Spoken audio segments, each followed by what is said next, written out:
Hey everyone, welcome back to the Push Pace Podcast, a podcast where we take a deep dive look at a whole variety of different topics in an attempt to discover what it takes to push ourselves towards a better and happier us. And today's talk is going to be a good one, especially as we approach the new year. Every day we have more and more people starting the quest on their journey through what we call the fitness journey. And as a coach, as a trainer, all of the time getting a lot of different concerns from individuals that are first starting off, talking about, why am I so sore? How often do I need to be exercising?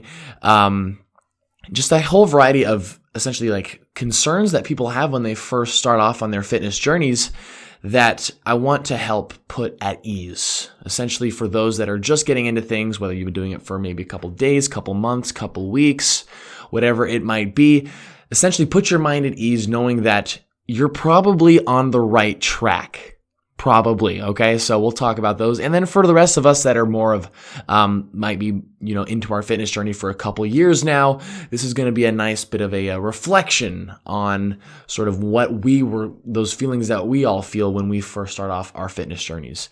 The end goal for today is to hopefully have you walk away from this talk realizing that you're on the right track towards a better you, that you are. But let's tackle these different fears, these different, these things that we consider when we first start off on our fitness journey. The first thing I want to talk about here is the initial soreness that we get from starting up a new fitness routine, whatever it might be.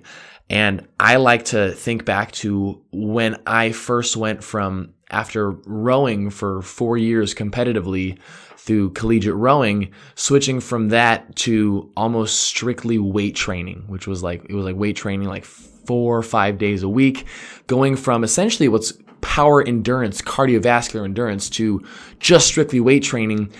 It's buried deep in I hope I can never remember this, but I still do, that unbelievable soreness that was gotten from those first few days of weight training, to the point where like you can't even lift your arms, or you can't believe you can even get yourself out of bed. Your legs are so sore. That's from specific weight training. But for some of us, I had just come out of a sports background, so I was fairly fit already, but I was doing something that was new.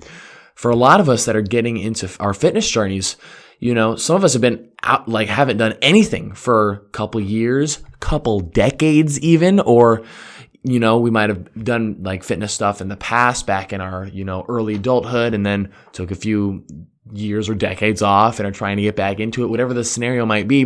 When you first start getting back into a fitness routine, you've taken that hard fork in the road, going from, I've lived this sedentary, non-active lifestyle, or maybe you were doing some other type of fitness that's totally different from what you're doing now, but that hard turn towards that new thing that you're doing, that soreness is just your body not being used to what you're doing. The human body is the master of adaptation. It adapts pretty well to whatever sort of environment or situation that you put it in. And when you put it in the environment of sitting on your butt at your desk job for decades doing nothing, it gets pretty good at doing that. And all of a sudden, when you start doing something new, your body is not used to it, and hence the soreness. Your muscles are working in a way that they haven't worked out your muscles haven't worked like that in however long it might be. So that initial soreness when you first start off things can be so excruciatingly bad that you think that you've done something wrong. But we just have to understand that we are doing something that's completely foreign to our body, or that has been foreign to our body for a very long time. And when we shock our body with something new like that, our body's going to let us know, ouch, that didn't feel very good. But know that that isn't you doing something wrong. That's just you doing something new. And as you continue along, your soreness will not be as intense, especially as intense as those first few days, those first couple weeks. And this goes into the idea of, what should your frequency be when you first start out things? Well, even when you're sore, you should still show up for your workouts. it's a very popular saying in the fitness industry that, the best way to get rid of soreness is to get back at it again. And especially once you get your muscles, working again, as far as like getting them through the motions and getting them warmed up, like once you're in the workout again, it doesn't feel quite as bad as how it feels like, when you're first getting out of bed first thing in the morning. And it comes down to trusting the process. Like you need to trust that, the only way that your body's going to get less sore is it needs to learn to adapt to the new routine. So even when you are super excruciatingly sore, take that day off in between. Next day, you're probably even a little more sore. Get yourself back in. So at least from like an Orange Theory standpoint, that ideal of 3 to 4 a week, that means, if you've been doing nothing for years and years and years, 3 to 4 a week, you should still try to get in.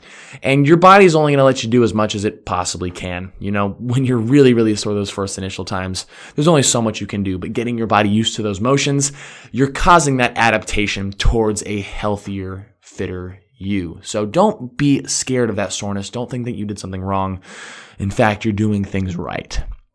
So going on from there, let's talk a little bit about the huge, quite like pretty shocking discrepancy between cardiovascular improvements and strength, like muscular improvements that we see when we first start getting into the fitness journey, and sometimes what issues can arise from this phenomenon. First off, I want you to think back to, this is for the veterans that have been doing fitness for a while, or if you're brand new too, just think about like how quickly you see improvements in your ability to perform. I'm not talking about like weight loss or anything like that necessarily. I'm talking about like just your ability to, whether it be run faster or row faster or lift heavier weights or have a little bit more balance and coordination. Do you notice initially how quickly that happens, how quickly you make those improvements? Well, a lot of that has to do with the neuroskeletal adaptation. It's literally like your body learning to do these motions more efficiently. And so those are the first initial gains that you start making when you start up a fitness routine. And what's great about that is that it's super encouraging, that it gets you, it's like, okay, like I'm already making progress. This is freaking awesome. But what's interesting, and again, I'm taking things back to the Orange Theory fitness setting because I'm a coach there, but this can be applied to whatever combination of cardiovascular and strength training that you do. If you're doing a lot of cardiovascular training and a lot of strength training, you will notice right away that your cardiovascular training or your efficiency goes up a lot quicker than your strength does. Like literally your heart and lungs ability to move oxygen to the working muscles in your body gains at a much faster rate than your initial like actual strength improvements. And what happens, at least when it comes to like running, for instance, which is very impactful on the body, especially on the calves, the hamstrings, and the tendons of the lower legs, the joints, the knees, etc. Like the cardiovascular fitness that you gain from those treadmill runs, you're going to, the ability for you to be able to push speed cardiovascularly is going to happen a lot faster than your muscles and your tendons and your joints can keep up. And that is typically why a lot of us develop shin splints when we first start off, the first couple of weeks, couple months of us getting into a routine that involves an exercise like jogging or running, as we get those, we get shin splints, and that's because our muscles aren't keeping up with how fast we're able to push ourselves cardiovascularly. And because we're working those muscles so much, if you're not used to taking the time to stretch and recover those muscles as well, that's going to also increase the issue. And so this is where I'd like to sort of step in and say that if you're very serious about making continual progress, especially in these first initial phases, you must take your recovery seriously. We'll get into a little bit more about actually, you know what? We'll touch on it now. A lot of us, when we first start off, we're ready to make the change. We're ready to get ourselves into the fitness journey, like full force. And sometimes we overdo it as far as like, okay, I'm going to work out 7 days a week. Nonstop, go, go, go, go, go. Like we push ourselves to like this super extreme frequency of exercise that, again, our bodies are so not used to doing this that's going to cause burnout potentially, where all of a sudden you go a couple weeks strong, but then your body gets so beat up from all the work that you did that you end up taking a week off, 2 weeks off. That leads to a month off. And all of a sudden you're back to where you were before. You're not exercising at all.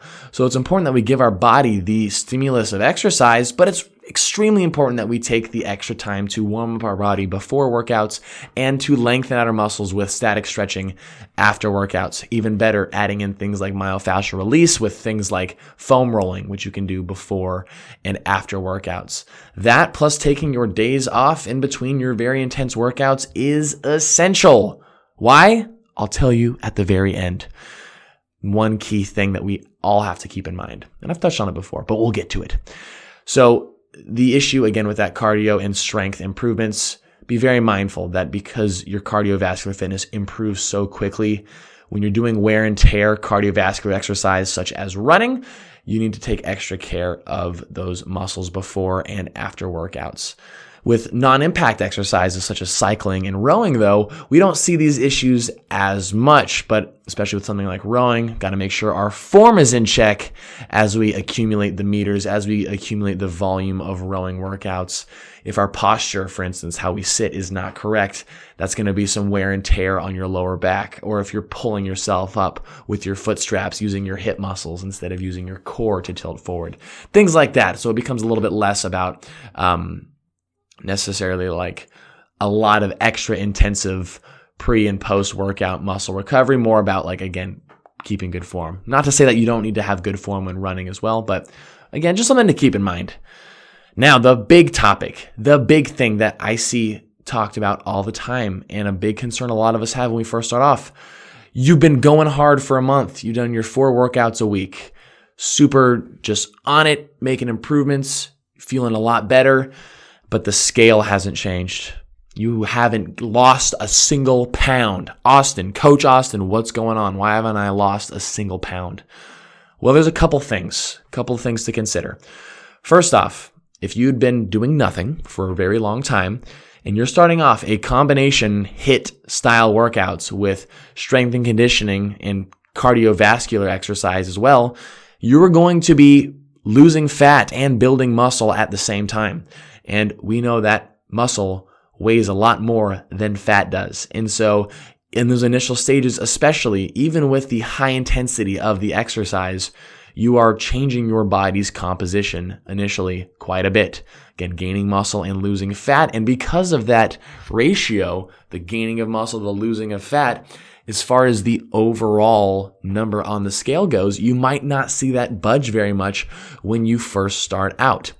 Now, let's say you're not seeing any sort of composition changes. You don't feel like your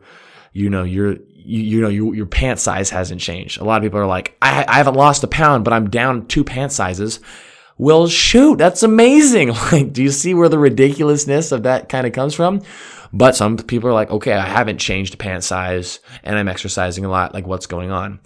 This is where we really need to consider our nutrition and our diet and the amount of calories that we're consuming in a day, because we can exercise a lot. And with a workout like Orange Theory, highest calorie burning workout that you'll get in an hour. Other high calorie burning exercise like rowing or just running on its own, whatever it might be, you might be burning this big chunk of calories. But if you are consuming too many calories and you're offsetting those burned calories, you're not going to lose weight. And that's just the physics. It's not about the carbs, okay? It's not about the type of food that you're eating. If you're over-consuming calories, your body's not going to lose weight. It's just the physics of the matter. And so this is where it's really important to consider potentially tracking your food for a couple days. I've talked about it before, where I'm not a huge advocate for tracking everything you eat all the time. However, if you are serious about weight loss, it is important to know how many calories you're eating in a day, because a lot of us don't know that number off the top of our head. More importantly, a lot of us think we're eating a certain amount of calories when we're really not. Typically, we're over-consuming what we think we're eating, and that typically tends to be the reason why our weight doesn't budge in those first initial months, if it's not due to just composition changes on their own. But worrying about the number on the scale, it's hard to not worry about it. And I feel the same way. I talked about this in the last podcast, my own body weight insecurity issues that I have as a taller, slimmer guy trying to maintain weight where I'm not trying to lose weight. Worrying about what that number on the scale says is something that just gets in our head, when in reality, it's not the most important thing. We think about all the great benefits that we get from exercise. We are literally giving ourselves more life, more added quality years to our life, as our body shape changes too, while the number on the scale might not necessarily be budging.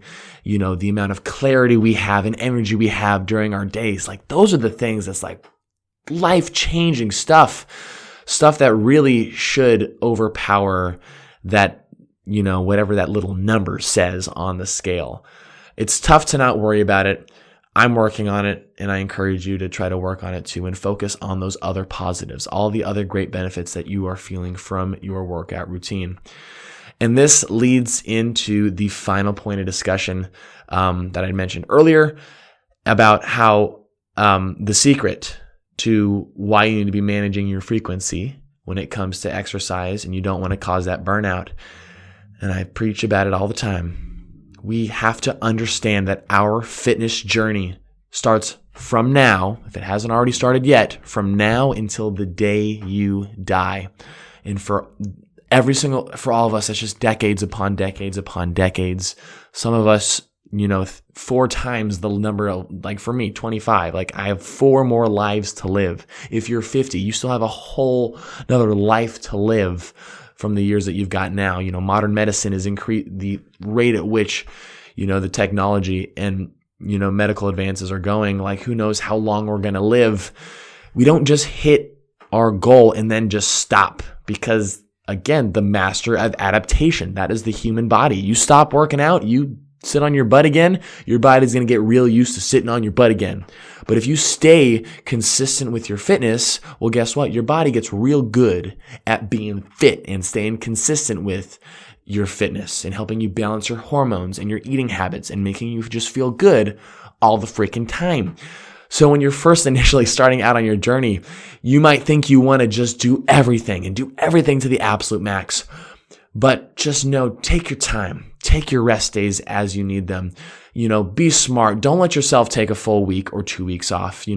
Give yourself a day or 2 in between workouts if you need to, maybe a full weekend off or 3 days off if you're really, really overdoing it. But don't let yourself fall off the track. As long as we can stay on the track and take baby steps, not even baby steps, infant, fetus steps, little tiny steps going forward, gets you really far in this entire lifetime.